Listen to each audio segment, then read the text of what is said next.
Respected viewers, brothers and sisters in Islam, Assalamu Alaikum wa rahmatullahi wa barakatuh. Welcome to the third and final episode of The Mother of Loyalty with me, your host Ahmed Ali. Now, for the dear viewers who are just tuning in for the first time, I advise to visit our YouTube channel at Imam Hussein TV to view the previous episodes along with other playlists and other series revolving around various topics. Now, before I begin the episode, I would like to send my condolences to Imam Sahib al-Asr wa Zaman. May Allah hasten his reappearance, to the Ahl al-Bayt, and to you, my dear viewers, and to every single Muslim out there, especially our pious Maraja, our pious scholars, on this very tragic occasion which marks the demise anniversary of our beloved lady Fatima al-Kilabiyya, also known as Al-Baneen. Now, in the previous episode, we discussed the importance of raising righteous children and why Al-Abbas was the most distinguished son out of his three other brothers, younger brothers of course. And we also touched upon the relationship, the beautiful relationship between Al-Abbas and Imam Hussein, and Al-Abbas and Lady Zainab alayhi salam. Now, before I move on to today's topic, I want to touch upon something which is also related to today. When Al-Baneen, peace and blessings be upon her, gave birth to Al-Abbas, Imam Al-Hassan, Imam Al-Hussein, Lady Zainab, Kulthum, all walked in to see their newly born brother. As soon as Al-Baneen saw Imam Al-Hussein, she got up and gave him the newly born. When Imam Hussein alayhi salam, as he was carrying Al-Abbas, Al-Abbas opened his eyes, and the first face that Al-Abbas saw was the face of Imam Al-Hussein alayhi salam. And honestly, when you first take the first look into the newly born child's eyes, you get to know that that individual will grow up to be the greatest person ever. From the first look, you look into the baby's eyes. However, after Imam Hussein alayhi salam was done with his little brother, who did Al-Baneen give the second? Al-Baneen gave Al-Abbas to Zainab alayhi salam. Now, I think you know where I'm going with this. First Al-Hussein, and then Al-Abbas, and then Zainab alayhi salam. As soon as Zainab alayhi salam saw the eyes of Al-Abbas, the second person who Al-Abbas has just seen, he hasn't opened his eyes with, looking at his mother. No, he first opened his eyes looking at Al-Hussein and then Zainab alayhi salam. This tells us something that's very beautiful. At the end, if we shift 34 to 35 years, this is when Al-Abbas alayhi salam, how old he was. On the day of Ashura, 34 and 35, the second last face he saw, the second last eyes Al-Abbas saw were the eyes of Zainab alayhi salam, before he went to go get water for the orphans and for Al-Hussein alayhi salam. Now, Zainab, the long speech between them went on. Al-Abbas left. When Al-Abbas went to grab water, Imam Hussein alayhi salam kept his eye on the flag of Abu al-Fadl. That's why they call him the flag bearer. Now, how is this correlated and how is this related to Al-Baneen? We'll get to touch upon right now. Al-Abbas alayhi salam is an individual who possessed the highest level of patience out of, the ordinary, of course not Ahl Bayt, but out of anybody, out of the Imams of Ahl Bayt alayhim salam.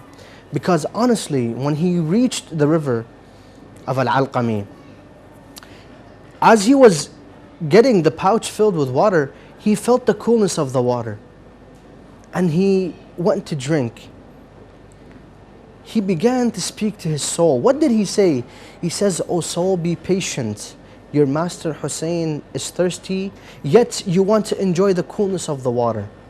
Al-Abbas alayhi salam could have easily drank the water, because in his mind, he knew that he was taking water to Imam Hussein alayhi salam. So nonetheless, water was going to get to Imam Hussein alayhi salam in his head. But yet, he says, how can I drink when my master Hussein is thirsty.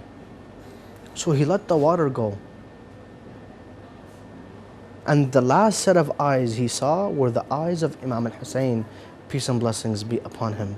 When Abbas fell with no hands, an arrow pierced through one eye, the water pouch has been pierced.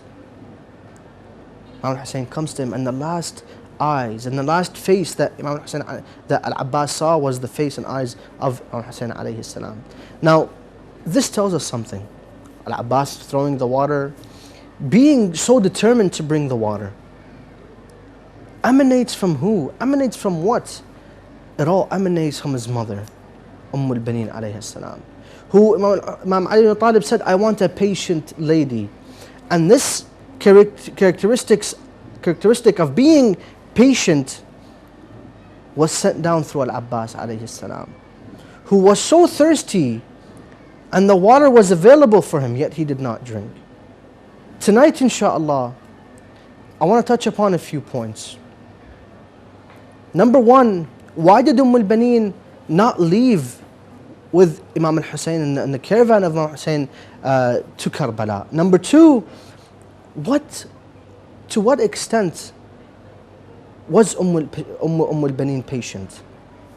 We touched upon it a little bit in the previous episode, but I want to continue it today and see to what extent did Al-Baneen have patience. Number three, what is the correlation between Al-Baneen and mourning sessions over the martyrdom of Imam Hussein alayhi salam? What is the correlation between the two? Inshallah, we'll get to touch upon that. But Imam Hussein alayhi salam, the main reason why Al-Baneen stayed back was that Imam Hussein alayhi salam had a small child with the name of Fatima al-Sughra. Now, Al-Baneen Imam Hussein could not take her with him to Karbala because she was ill. So Al-Baneen stayed behind to take care of that child, to see whatever she needs and serve her. She serves Imam Hussein and the daughter of Imam Hussein. This is to the extent that Al-Baneen had love for the Ahl Bayt alayhim salam. Why else did she stay back? Abul Fadl Abbas alayhi salam. We always call him Abul Fadl. A lot of people don't actually know that Al-Abbas had a son called Fadl.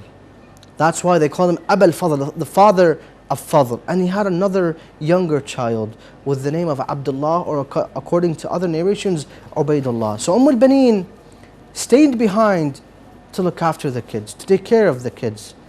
Ever since the caravan of Imam Hussein alayhi salam left Medina, Al-Baneen would constantly ask the people who come into Medina, tell me news about my son Hussein.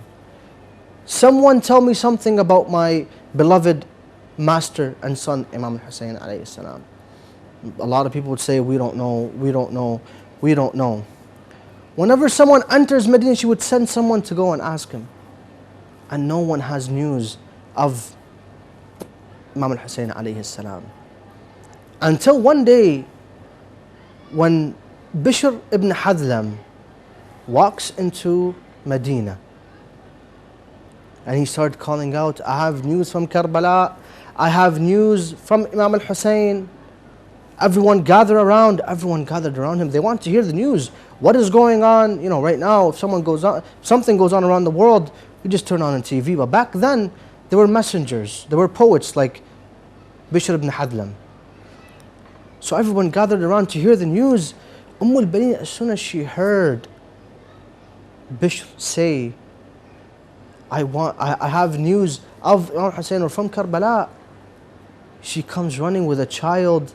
She was holding a child in her arms, the child of Abul Fadl Abbas. She comes running.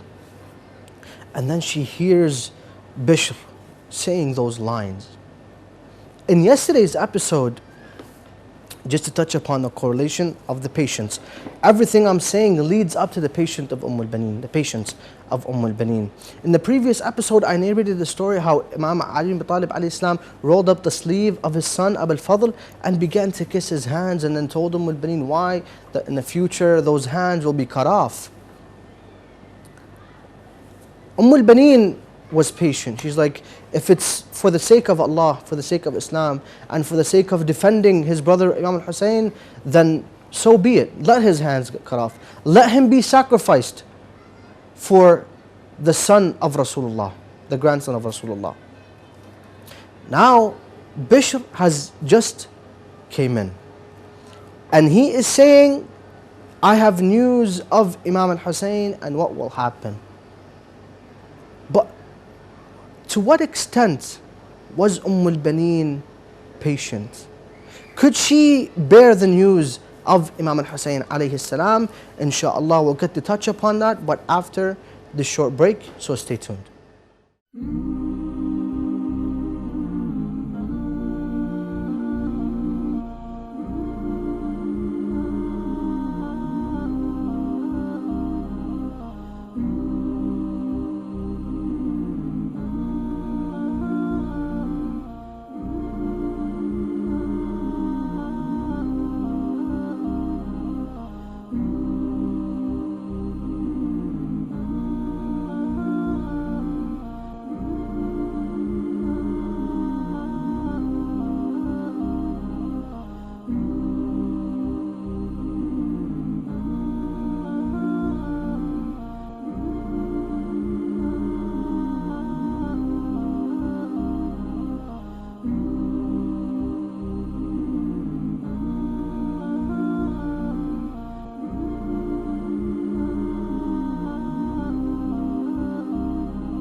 Respected viewers, brothers and sisters in Islam, once again, Assalamu Alaikum wa rahmatullahi wa barakatuh. I welcome you to the second part of today's episode, and I do send my condolences to Sahib al-Asr wa Zaman, to you, my dear viewers, and to everyone across the world, because the life of al-Baneen, the sacrifices that this individual, this great characteristic and lady, she gave to Islam and she gave for the Ahl Bayt alayhim salam, deserves for us to ponder upon her life and learn every aspect from her life. I know I am not fully, giving the credit that she deserves, but inshallah I hope to fulfill the information that is required to know about the life of al-Baneen, peace and blessings be upon her. Now, before the break, we did touch upon a lot of things regarding the correlation between al-Baneen and majalis. A little bit we touched upon that. We'll get to touch upon it more near the end of the episode. But we got to the question, to what extent did al-Baneen's patience last?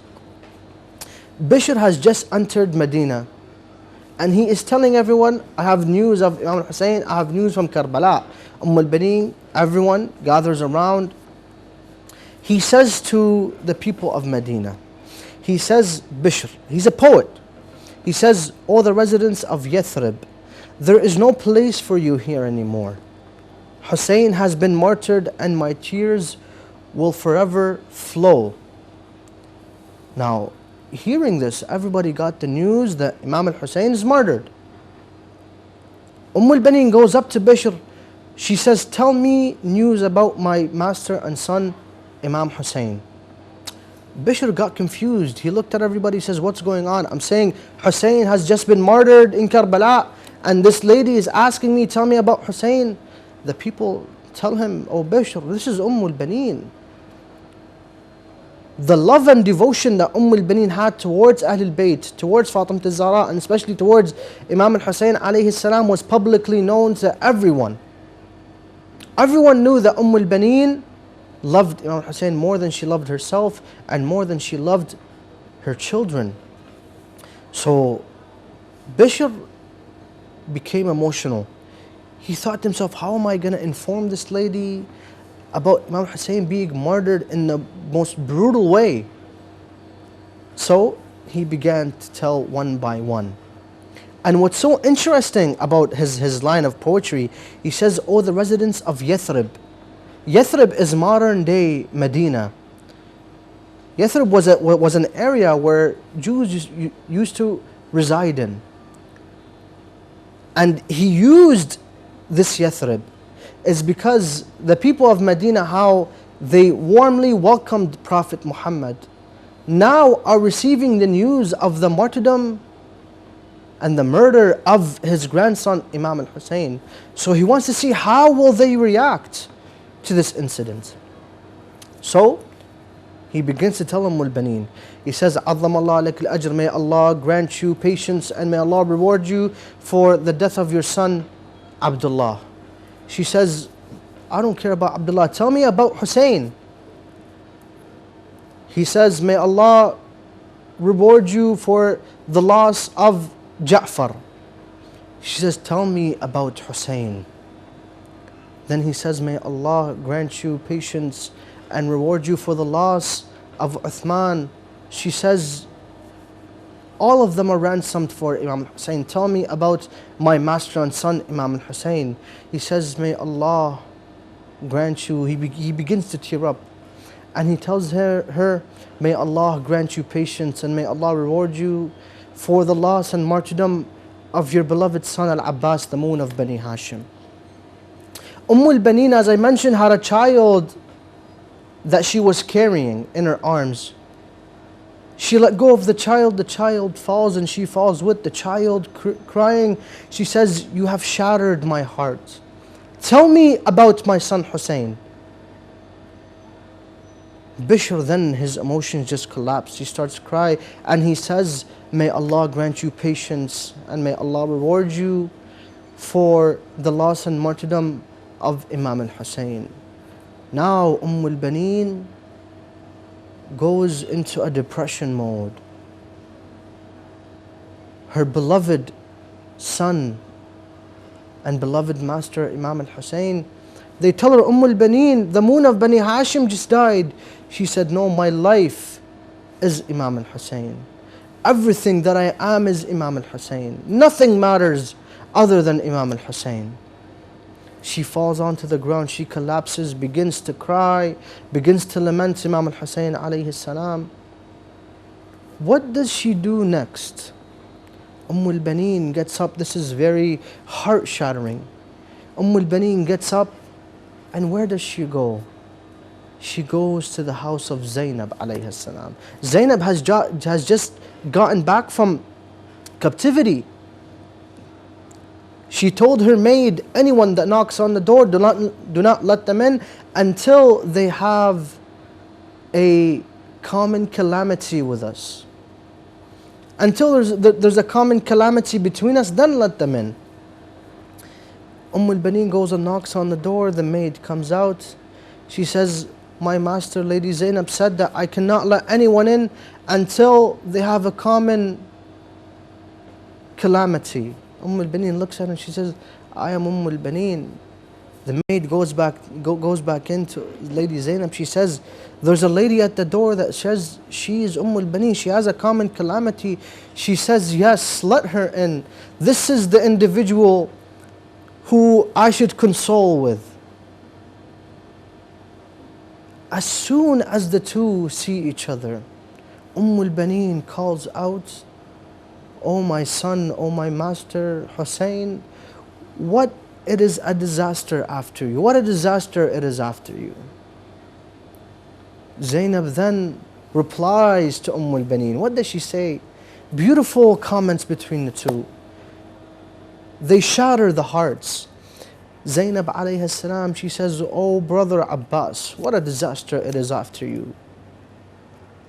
Then Al-Baneen realized that something has changed with Zainab. She began to doubt. She says, is this Zainab al-Alawiyya?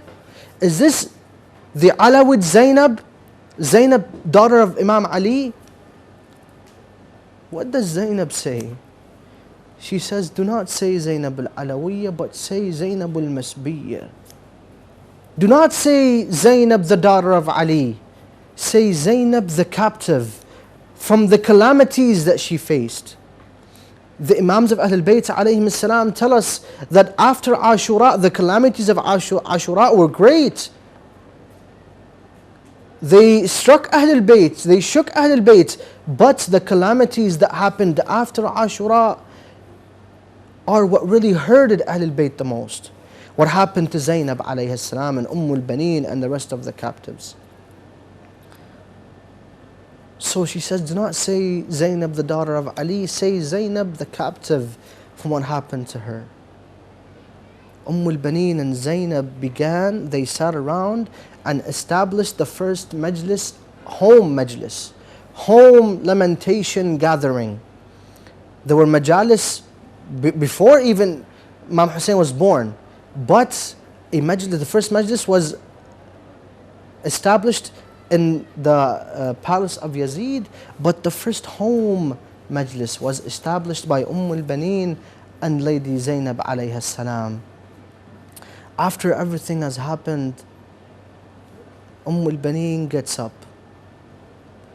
She leaves everyone in a depressed mood, with her heart just not even broken, shattered with the news of Imam Hussein alayhi salam. Where does she go next? She goes to Jannat al-Baqi', and there she makes another grave, resembling who? Resembling Imam al-Hussein alayhi salam. She sits beside the grave every day and night and laments over Imam al-Hussein alayhi salam, cries for days and days. And then after she's done at night, she goes back home and she has a gathering for women. Al-Baneen placed a huge emphasis on the importance of establishing majalis for women. Because such gatherings, when women get together, narrate the story of Ahlul Bayt, especially the story of Al-Baneen, Zainab and Rabab and Ruqayya and Sakina, and all of them, they will turn into the ladies that really Ahlul Bayt want. So she gets a gathering and begins to lament over Hussein every night. And every day she's at the grave that she built for Imam Hussein alayhi salam. What's also interesting, and she did this until she died. She died in the 64th year after Hijrah, so a couple of years, 2 or 3 years after the martyrdom of Imam Hussein alayhi salam. And she did this until she died. What's also heartbreaking, and you know, this information really gets to the bottom of the heart. On the Day of Judgment, it is narrated that out of the loyalty and respect of Fatima al-Zahra to Al-Baneen, the daughter of Prophet Muhammad, shows her respect and shows her loyalty to Al-Baneen for what Al-Baneen did to the children of Fatima al-Zahra. What does Fatima al-Zahra do? She raises the hands of Abul Fadl Abbas alayhi salam, and she asks Allah to be the judge between the one who cut off these hands and Fatima al-Zahra. In return, what does Al-Baneen do? In return, Al-Baneen picks up the shirt smeared with the blood of Imam al-Hussein alayhi salam, and she says, "Oh Allah, be the judge between me and the individual who smeared the blood of your beloved grandson of your beloved Prophet, and be the judge between us." Let us comprehend this. Fatima al-Zahra showing her love to Al-Baneen, showing her love to Fatima al-Zahra alayhi salam through this way. Now lastly, before I conclude, I want to touch upon a few points. Number one, let us strive towards holding on to our faith as strong as possible. Let us strive so hard to continue serving Ahlul Bayt alayhim salam. Let us strive to spread the story of Al-Baneen. It is her tragic martyrdom, and it's our responsibility to continue sharing the knowledge of Al-Baneen, sharing what she did for Islam, how she was as a daughter, how she was as a mother, as a wife, and as a loyal lover to Ahlul Bayt alayhim salam. Lastly, I would like to thank everyone for tuning in. May Allah subhanahu wa ta'ala give us the ability to continue serving Ahlul Bayt alayhim salam. Wassalamu alaikum wa rahmatullahi wa barakatuh.